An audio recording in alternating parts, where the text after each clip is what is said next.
কে প্রথম কাছে এসেছি, কে প্রথম যে দেখেছি,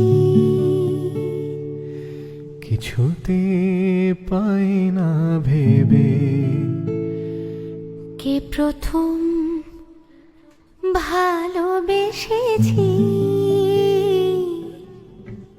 তুমি না আমি।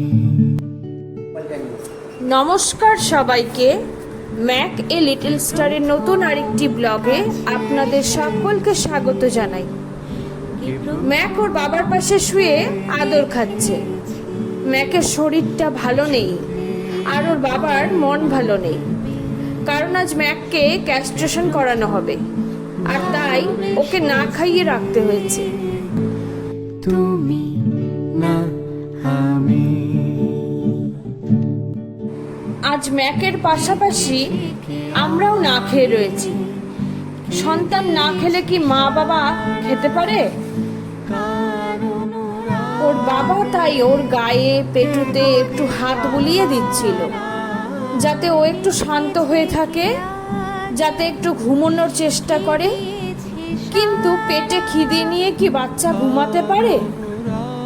আগে কে গো দিশাহারা, কে প্রথম মন জাগানো, সুখে হেসেছি, তুমি না আমি। আমরা এই ক্যাস্ট্রেশনটা করাতে চাইছিলাম না, কিন্তু ও তো একটাও গার্লফ্রেন্ড জোগাড় করতে পারলো না। বলুন, শুধু শুধু কষ্ট পেতে দেখলে ভালো লাগে? কিছু তাই এই ব্যবস্থা। প্রতিদিন সকালেই ওকে ঘুরতে নিয়ে যাওয়া হয়, ও যাতে প্রত্যেকের সাথে মিশতে পারে, যাতে একটা গার্লফ্রেন্ড হয়, তার চেষ্টা আমরা এভাবে করেছি। এমনকি আজও সেই চেষ্টা করেছি, আজও ওকে ঘুরতে নিয়ে বেরিয়েছি।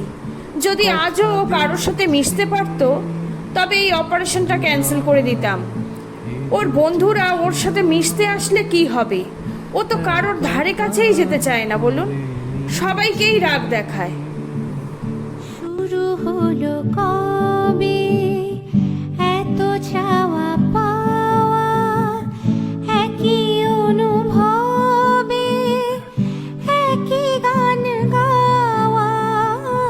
শুরু এখানে ম্যাকের এক কাকিমণি এসেছে, আর ম্যাক তার সাথে খেলা করছে, যাতে ও একটু নর্মাল থাকে। ম্যাকের এই অপারেশনটা নিয়ে আমরা গত দুদিন ধরে একটু টেনশনেই আছি। সবাই ঈশ্বরের কাছে প্রার্থনা করবেন ম্যাক যেন তাড়াতাড়ি সুস্থ হয়ে ওঠে। স্রোতে ভেসেছি, তুমি না আমি।